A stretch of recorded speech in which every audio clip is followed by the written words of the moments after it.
Bonjour communauté de coups critiques, ici Kim et aujourd'hui on replonge dans un univers fascinant où la sociologie rencontre le jeu de rôle sur table. Donc vous avez peut-être déjà réfléchi à la manière dont vous incarnez vos personnages, comment vous naviguez entre les règles et la fiction, ou même comment vous interagissez avec les autres joueurs autour de la table. Mais saviez-vous que tout ça peut être analysé à travers les théories d'Erving Goffman, un des sociologues les plus influents du 20e siècle, dis-je, et un de mes sociologues préférés. Donc, dans cette vidéo, on va explorer comment ces concepts, comme la mise en scène, les cadres d'interprétation ou encore les rythmes d'interaction, s'appliquent directement à nos parties de jeu de rôle et à la manière dont on construit ensemble des récits mémorables. En premier lieu, Erving Goffman, c'est un sociologue canadien dont les travaux se concentrent sur la manière dont les interactions sociales se déroulent et sur des stratégies que les individus utilisent pour naviguer dans ces interactions-là. Donc, la théorie repose principalement sur une analyse dramaturgique et interactionniste de la vie quotidienne. Dans son œuvre « La mise en scène de la vie quotidienne », Erving Goffman compare la vie sociale à une pièce de théâtre où chacun joue un rôle devant un public. Donc, les individus ou les acteurs, dans ce cas-là, ajustent leur comportement pour répondre aux attentes sociales et maintenir une image cohérente. Donc, ils alternent entre deux espaces. L'avant-scène, où ils jouent leur rôle en public, donc c'est quoi le rôle d'un enseignant, c'est quoi le rôle d'un policier, c'est quoi le rôle d'un bon fils, et la coulisse, donc un lieu privé où ils peuvent relâcher leurs efforts et être 100% eux-mêmes. Donc, cette métaphore théâtrale-là, centrée sur la gestion de l'impression, se traduit par une constante volonté de contrôler la perception que les autres ont de nous pour éviter toute rupture dans notre performance sociale. Dans les jeux de rôle, cette analyse-là trouve une application quand même assez littérale et même fascinante, là. Donc, à chaque session, les joueurs incarnent des personnages fictifs dans un cadre narratif, transformant la table de jeu en une véritable mise en scène collaborative. Donc, ils vont jongler entre l'avant-scène, où ils vont interpréter leur rôle dans l'univers du jeu, et la coulisse, où ils se permettent de faire des blagues, d'analyser les règles, de discuter des stratégies hors fiction. Donc, lorsqu'un joueur prend la parole en tant que personnage, il se place en avant-scène. Donc, imaginez une partie de Donjons Dragons où un paladin, fidèle à son code d'honneur, défend un village contre des envahisseurs tout en lançant des discours inspirants à ses compagnons. Donc, dans cette situation-là, le joueur s'efforce de rendre sa performance crédible en utilisant un ton solennel, des gestes affirmés, un vocabulaire héroïque. Donc, ces choix participent à la création d'une immersion collective où chaque joueur contribue à la cohérence et à la richesse narrative de l'univers. Attention, par contre, une performance qui dévie de la personnalité du personnage peut briser cette immersion-là. Donc, par exemple, si le même paladin décide soudainement de voler un marchand sans justification narrative, ça pourrait provoquer un échec de gestion de l'impression, selon Goffman. Donc, ça va perturber, oui, à la fois le récit et l'expérience des autres joueurs. Donc, en deux scènes intenses, les joueurs retournent en coulisses.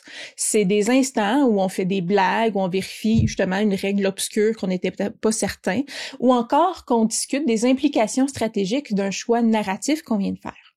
Donc, encore une fois, par exemple, dans Vampire, la mascarade, après une confrontation tendue entre personnages, les joueurs pourraient éclater de rire et se remémorer une réplique dramatique ou analyser une des motivations de leur personnage dans une discussion méta-narrative.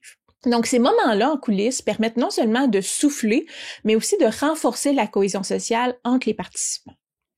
Donc, un autre aspect fascinant, c'est la gestion de l'impression qu'on fait nous-mêmes là, dans les jeux de rôle. Donc, les joueurs ne se contentent pas juste de jouer. Ils cherchent à incarner leur personnage de manière crédible et aussi, la plupart du temps, mémorable. Donc, ça passe par des choix subtils, comme adopter un accent particulier pour un nain bourru, par exemple, ou des actions spectaculaires, comme un magicien qui va lancer un sort dévastateur dans une scène clé. Donc, ces efforts-là visent à captiver le groupe et à renforcer l'immersion. Mais Encore là, une fois attention, une performance ratée, comme un comportement incohérent ou une décision non réfléchie, peut rapidement briser l'harmonie narrative. Donc, imaginons une campagne dans Blades of the Dark. Donc, les joueurs, membres d'une bande de criminels, doivent convaincre un baron corrompu de leur loyauté tout en planifiant secrètement sa chute. Donc, pendant cette scène-là, en avant-scène, chaque joueur ajuste son interprétation pour aligner son personnage avec les attentes du baron, jouant parfaitement leur rôle de criminel fidèle. Une fois la scène terminée, en coulisses, le groupe pourrait éclater de rire en discutant des risques de leur plan ou ajuster leur stratégie en fonction des actions passées. Donc, dans des jeux plus narratifs comme Fiasco, par exemple, les joueurs construisent des récits chaotiques où les ruptures entre avant-scène et coulisses sont fréquents et participent à l'humour du jeu. Donc, par exemple, après une séquence intense où deux personnages se confrontent dans un dialogue dramatique, le groupe pourrait prendre un moment pour improviser les détails hilarants sur l'arrière-plan d'un personnage secondaire. Donc, en combinant performance, gestion de l'impression et alternance entre avant-scène et coulisses, les jeux de rôle deviennent un laboratoire social où les dynamiques analysées par Goffman prennent vie de manière immersive. Chaque décision, chaque interaction entre joueurs et personnages devient une opportunité d'explorer des concepts dans un cadre ludique et collaboratif. Donc, c'est une expérience où l'art de jouer un rôle s'entrelace avec la réflexion sur nos propres comportements sociaux, le tout sublimé par le plaisir du jeu. Dans son ouvrage « Les cadres de l'expérience », Erving Goffman explore comment les individus donnent un sens à leur expérience en s'appuyant sur des cadres. Donc, c'est des contextes cognitifs et sociaux qui définissent une situation et orientent des comportements. Donc, les cadres se divisent en deux types principaux, les cadres primaires et les cadres secondaires. Donc, c'est pas super original. Les cadres primaires correspondent à l'interprétation naturelle ou conventionnelle d'une situation dans le monde réel. Tandis que les cadres secondaires recontextualisent ou transforment les cadres primaires, comme dans les jeux, les rituels, la fiction. Donc, il y a la vie normale, réelle de famille, et il y a l'enfant qui joue à la famille, par exemple. Donc, en utilisant ces cadres, les individus peuvent distinguer différents niveaux de réalité et comprendre ce qui est attendu d'eux dans un contexte donné. Donc, c'est beaucoup utilisé dans la socialisation, justement, qu'on étudie là, des enfants, où ils vont fonctionner beaucoup par le jeu de rôle. Donc, les jeux de rôle sur table, eux, incarnent cette théorie-là de manière quand même assez fascinante parce qu'ils reposent sur une navigation constante entre les deux cadres. Les joueurs évoluent dans le cadre primaire qui englobe leur environnement physique, leur interaction réelle, donc les discussions des règles, les stratégies, les plaisanteries, et le cadre secondaire qui correspond à l'univers narratif du jeu où ils incarnent leurs personnages dans des récits totalement immersifs. Donc, cette alternance-là entre la fiction et la réalité, structurée par des conventions partagées, là, les règles du jeu, c'est au cœur de l'expérience même du jeu de rôle. Donc, les transitions entre le cadre primaire et le cadre secondaire sont ritualisées et ça s'appuie sur des signaux spécifiques créant une navigation fluide entre les deux univers. Par exemple, dans une partie de Donjons & Dragons, un joueur peut passer du cadre primaire au cadre secondaire en changeant le ton de sa voix pour incarner son personnage. Donc, peut carrément dire à la troisième personne, mon guerrier brandit son épée et charge, ou dire je brandis mon épée et je charge. Donc, ce changement d'attitude-là, assez drastique, ou de vocabulaire, indique clairement au reste du groupe que l'action se situe désormais dans l'univers fictif. Donc, en dehors de ces moments-là d'immersion, les joueurs retournent souvent au cadre primaire pour discuter des mécaniques, des stratégies. Donc, le fait qu'on devrait se regrouper avant d'entrer dans la salle piégée ou Donc, toutes ces discussions-là stratégiques, un peu méta, sont dans le cadre primaire. Ces transitions-là sont une partie essentielle du jeu qui permettent aux participants de combiner réflexion et l'immersion de manière plutôt dynamique. Donc, le maître du jeu, lui, joue un rôle crucial dans l'établissement et la gestion du cadre secondaire. Par ses descriptions, ses interprétations, les actions des joueurs, les ajustements narratifs, le maître de jeu s'assure que l'univers fictif reste cohérent et engageant. Donc, si vous imaginez une scène où un maître de jeu décrit une forêt dense et inquiétante, chaque détail qu'il apporte, le bruit du vent dans les arbres, l'ombre mouvante d'un prédateur potentiel, aide les joueurs à s'immerger dans le cadre secondaire. Si un joueur interrompt avec une question technique sur les règles, le maître de jeu facilite un retour temporaire au cadre primaire avant de recentrer l'attention sur l'histoire. Donc, dans des jeux comme Blades of the Dark, cette alternance-là est particulièrement marquée. Les joueurs passent fréquemment du cadre secondaire, où ils jouent des criminels qui accomplissent des missions dangereuses, au cadre primaire pour gérer des mécaniques du jeu comme la répartition des dés ou les calculs de ressources de leur bande. Donc ce va-et-vient-là constant reflète parfaitement la dynamique des cadres décrits par Goffman. Un autre aspect fascinant des jeux de rôle, c'est la manière dont les conventions partagées permettent de maintenir l'équilibre entre ces cadres-là. Par exemple, dans une campagne où un joueur interprète un sorcier énigmatique, son ton dramatique ou ses choix de vocabulaire contribuent à enrichir le cadre secondaire. De même, les signaux visuels, les signaux physiques, comme lancer un dé ou consulter une fiche de personnage, ancrent temporairement le groupe dans le cadre primaire, parce qu'on tombe dans un aspect technique, on n'est plus dans l'immersion.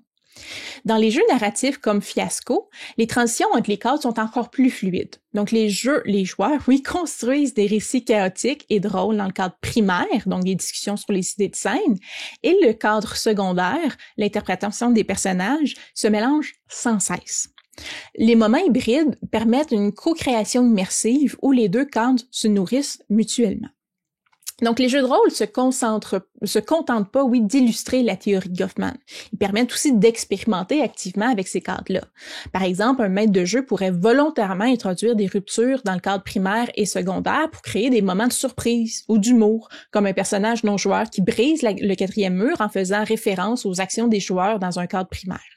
Dans une autre de ses œuvres, Les rites d'interaction, Erving Goffman analyse les rituels sociaux qui régulent les interactions humaines et maintiennent l'harmonie en protégeant la face, c'est-à-dire l'image sociale que chacun cherche à préserver. Non seulement les individus travaillent à maintenir leur propre face, mais ils s'efforcent également de protéger celle des autres, créant ainsi une dynamique d'interaction respectueuse et équilibrée. Quand les ruptures surviennent, donc il y a des maladresses, il y a des malentendus, il y a des conflits, les mécanismes de réparation sont activés pour rétablir l'ordre et minimiser les tensions. Dans les jeux de rôle, les rituels prennent une importance particulière. Donc, ils permettent de préserver à la fois l'harmonie sociale entre les joueurs et l'immersion dans l'univers narratif. Donc, la préservation de la face se manifeste notamment dans l'attention portée par les joueurs à éviter de critiquer ouvertement les choix narratifs ou stratégiques des autres joueurs. Imaginons qu'un joueur décide d'attaquer un ennemi redoutable sans consulter le groupe, provoquant une situation périlleuse. Donc, plutôt que souligner l'erreur de manière directe, les autres joueurs vont valoriser souvent la créativité ou l'audace de l'action. T'as pris des risques, mais c'était vraiment courageux. Donc, il peut y avoir un peu de sarcasme, mais quand même, on essaye de ne pas l'humilier pour son choix. Ces gestes d'encouragement, qu'ils soient verbaux ou implicites, renforcent la coopération et valident les contributions de chacun. Donc, les ruptures d'interaction sont inévitables dans un jeu aussi interactif. Un joueur pourrait briser l'immersion en faisant une blague hors contexte pendant une scène dramatique ou un débat sur une règle pour interrompre le déroulement de l'histoire. Donc, ces moments-là de tension, loin de nuire irrémédiablement à l'expérience, sont gérés par des rituels spécifiques qui permettent de rétablir l'équilibre. Donc, si on prend par exemple un joueur qui conteste une décision du maître de jeu, donc un recours à l'humour ou une courte pause pour clarifier les règles peut suffire à apaiser la situation et à recentrer l'attention du groupe sur la partie. Dans des jeux comme Vampire la Mascarade, où les intrigues sont souvent complexes et les émotions sont relativement intenses, ces mécanismes-là de réparation sont particulièrement cruciaux. Donc, une maladresse verbale ou un comportement inattendu d'un joueur peut créer des tensions. Une remarque bienveillante ou une discussion hors jeu pour éclaircir les motivations d'un personnage peut transformer ce moment-là en une opportunité de renforcer la cohésion du groupe et de relancer l'immersion. Donc, les rituels sociaux dans les jeux de rôle se limitent pas à la gestion des conflits quand même, là. Donc, ils servent également à renforcer l'inclusion et la coopération entre les joueurs. Lorsqu'un joueur novice participe à une partie pour la première fois, donc les autres joueurs peuvent volontairement adopter une attitude encourageante, valoriser ses choix, même si ces derniers sont pas tout le temps les plus stratégiquement optimaux. Donc, par exemple, dans une campagne de Donjons Dragons, un joueur débutant pourrait faire une erreur en lançant un sort qui est inefficace puis qui s'applique pas à la situation. Donc, plutôt que souligner l'échec, le groupe pourrait l'aider à comprendre comment optimiser son personnage tout en célébrant son initiative. Donc, dire que c'était vraiment une idée vraiment super d'utiliser ce sort-là dans ce contexte-là. On pourrait le combiner avec une autre action la prochaine fois pour que ça soit plus efficace. Donc, d'y aller par le renforcement positif et tabler sur les bons coups va sauver la face du joueur débutant et va empêcher ce qu'on déteste le plus, nous, à Coup Critique, le gatekeeping. Donc, la gestion de la face joue également un rôle clé dans l'immersion narrative. Un joueur qui se lance dans l'interprétation dramatique ou émotionnelle de son personnage peut compter sur les réactions des autres joueurs pour valider et amplifier sa performance. Donc, par exemple, dans une scène où un personnage décide de se sacrifier pour sauver le groupe, les joueurs pourraient adopter un ton sérieux, un ton émotionnel pour renforcer l'impact de la décision. Donc, ces réactions-là collectives permettent de maintenir l'engagement dans le cadre narratif et d'éviter des ruptures qui pourraient diminuer l'intensité de la scène. Si vous regardez votre cellulaire, si pendant que les autres jouent, vous avez l'air amorphe ou vous avez l'air, en bon québécois, vous avez l'air bête, ça ne va pas nourrir l'interprétation des autres joueurs et vous allez justement, en guillemets, lui faire perdre la face. Les jeux de rôle illustre vraiment parfaitement les théories de Goffman sur les rites d'interaction. Donc, les rituels sociaux se contentent pas de réguler les relations entre les joueurs. Ils créent un environnement de jeu collaboratif et respectueux où l'immersion et la coopération restent prioritaires. Donc, chaque partie devient ici un espace d'expérimentation sociale où les dynamiques humaines décrites par Goffman prennent vie dans un cadre ludique. Donc, que ce soit par des encouragements, des mécaniques de réparation ou des moments de soutien collectif, les jeux de rôle montrent comment des interactions bienveillantes et équilibrées permettent de transformer des conflits potentiels en opportunités pour renforcer l'expérience narrative et sociale. Donc, en incarnant ces dynamiques-là à chaque partie, les joueurs donnent vie aux théories Goffman tout en créant des récits uniques et immersifs. Erving Goffman développe l'idée aussi que la présentation de soi, c'est une performance stratégique. Donc, les individus adaptent leur comportement en fonction du rôle qu'ils endossent, du contexte et des attentes des autres. Par exemple, je parle pas de la même manière à mon patron que je parle à mes amis le vendredi soir quand on sort. Donc, on reste nous-mêmes, mais on adapte nos comportements, on adapte notre face, ce qu'on présente en fonction du contexte. Donc, cette performance-là repose sur des masques symboliques, donc des outils sociaux qui permettent de moduler son image pour répondre aux exigences du cadre et maintenir des interactions fluides. Donc, les masques peuvent exprimer une sincérité authentique ou être quand même utilisés de manière plus calculée, mais ils reflètent toujours un ajustement stratégique au contexte social. Donc, dans le cadre des jeux de rôle, cette théorie-là prend une dimension concrète parce que les joueurs naviguent constamment entre deux niveaux de présentation de soi. Donc, le joueur en tant que personne et le personnage qu'il incarne dans l'univers fictif. Donc, à travers leur personnage, les joueurs portent littéralement des masques symboliques qui deviennent le vecteur de leur performance dans le jeu. Donc, ces masques permettent d'explorer des identités, des traits de caractère ou des comportements qui peuvent être proches ou aussi très éloignés de leur personnalité réelle. Donc, un chevalier noble et vertueux, interprété par un joueur, va adopter des actions marquées par l'honneur et la loyauté. Défendre un village, secourir les opprimés, refuser une récompense. À l'opposé, un joueur qui incarne un voleur sarcastique pourrait privilégier des choix rusés, comme manipuler un marchand ou voler des ressources pour atteindre ses objectifs. Donc, ces performances-là donnent vie à des identités fictives, mais elles permettent aussi aux joueurs d'explorer des facettes de leur propre personnalité ou d'expérimenter des comportements qu'ils n'auraient jamais fait dans la vraie vie. J'espère que vous ne volez pas quotidiennement des marchands ou le boulanger local.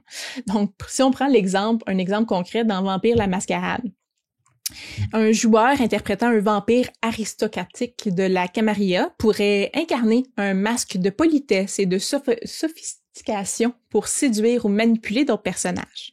Cependant, le même joueur pourrait laisser entrevoir, dans des moments de tension, les instincts brutaux puis bestiaux du personnage, reflétant un conflit intérieur.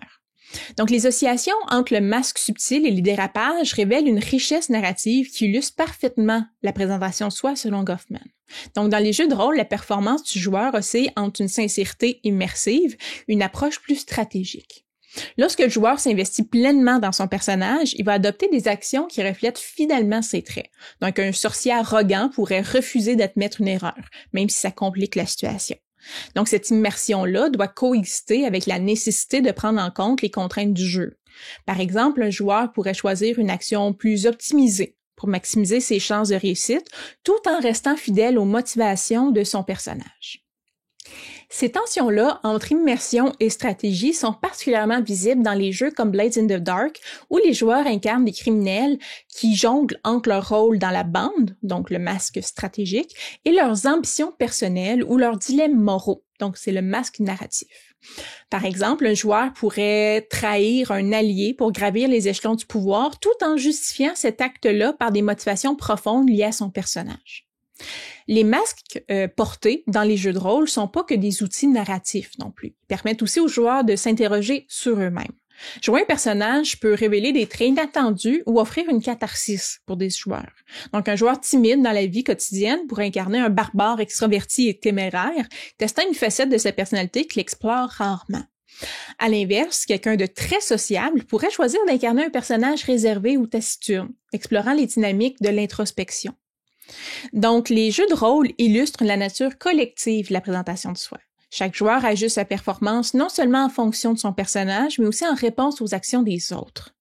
Par exemple, dans une scène dramatique où un personnage se sacrifie pour le groupe, les autres joueurs peuvent adapter leur propre masque pour renforcer l'impact émotionnel.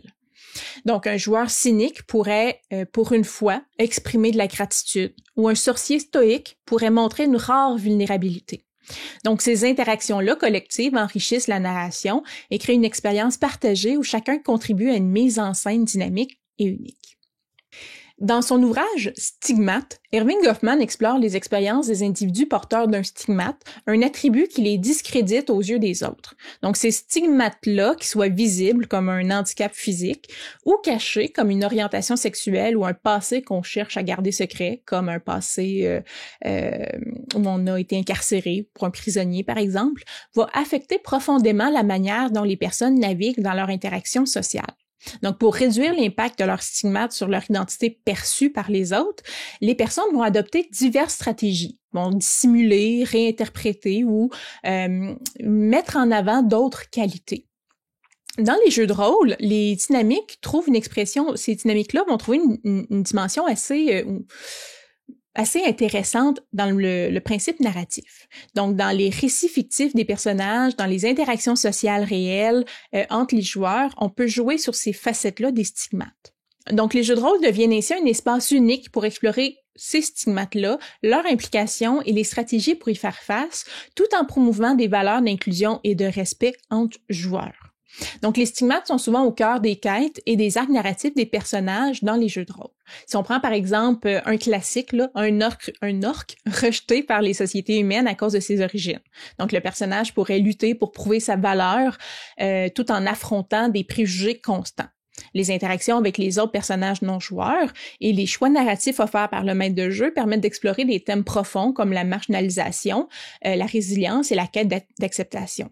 Donc, l'elfe noir Drizzt en est un exemple aussi assez parfait dans l'histoire de Donjons Dragons. De même, un mage accusé de pratiquer des arts sombres dans un univers comme Donjons Dragons pourrait être confronté à des accusations injustes ou à des discriminations qui compliquent ses relations avec les autres. Donc, ce stigmate-là pourrait donner lieu à des moments poignants. Donc, une scène où le personnage se dévoile enfin à ses compagnons, ou une quête pour prouver que ses intentions sont nobles malgré ses pouvoirs qui sont mal perçus. Donc, ces récits permettent aux joueurs d'explorer les émotions et les dilemmes liés à la stigmatisation dans un cadre fictif et sécuritaire. Donc, ces arcs narratifs-là ne se limitent pas, à des enjeux collectifs. Ils offrent également un espace pour des explorations personnelles. Donc, un personnage stigmatisé pourrait chercher la rédemption ou décider de transformer son stigmate en une source de force. Donc, par exemple, un voleur autrefois rejeté par sa communauté pour son passé criminel pourrait utiliser ses compétences pour protéger un village, transformant la perception qu'ont les autres de lui. Donc, ces histoires reflètent une réalité humaine universelle, le désir de surmonter les obstacles sociaux pour trouver une place et une reconnaissance sociale. Donc, sur le plan social, les jeux de rôle reposent sur des interactions collaboratives où le respect et l'inclusion sont quand même essentiels. Les joueurs conscients des sensibilités individuelles veillent souvent à éviter toute forme de stigmatisation dans un échange réel. Par exemple, un groupe qui pourrait établir des règles pour s'assurer que chaque joueur se sente inclus et respecté. Ça peut inclure des codes de conduite, le respect des limites personnelles ou l'encouragement à l'expression de la diversité, qu'elle soit liée au genre, à l'orientation sexuelle ou aux origines culturelles. Donc, les jeux de rôle peuvent également être un outil puissant pour sensibiliser les participants à ces questions-là de diversité et de stigmatisation. Par exemple, une campagne pourrait être conçue pour exploiter les thèmes de discrimination ou d'exclusion, invitant les joueurs à réfléchir à ces dynamiques-là dans un contexte fictif. Dans un jeu comme Vampire la Mascarade, où les personnages sont souvent marginalisés en raison de leur nature surnaturelle, les joueurs peuvent explorer des récits où les stigmates deviennent une partie intégrante de l'identité du personnage, tout en offrant des opportunités de réinterprétation ou de dépassement. Donc, les jeux de rôle offrent une double opportunité fascinante. Sur le plan narratif, ils permettent d'explorer les impacts des stigmates dans un cadre fictif en posant des questions sur la marginalisation, sur l'identité, sur la résilience. Sur le plan social, ils promeuvent des valeurs d'inclusion et de respect en créant des espaces de jeu où chacun peut s'exprimer librement sans crainte de jugement ou de stigmatisation. Dans son ouvrage « Asile », Erving Goffman examine le fonctionnement des institutions totales, telles que les hôpitaux psychiatriques ou les prisons, où les individus perdent une grande partie de leur autonomie. Donc, il décrit comment ces institutions-là imposent une identité collective, souvent en privant les individus de leurs caractéristiques personnelles, un processus qu'il qualifie de mortification de soi. Toutefois, Goffman met également en lumière les stratégies d'adaptation secondaire. Donc, c'est des moyens subtils qu'utilisent ces individus qui sont dans des institutions totales pour préserver leur autonomie, leur identité personnelle face aux contraintes institutionnelles qui sont très rigides.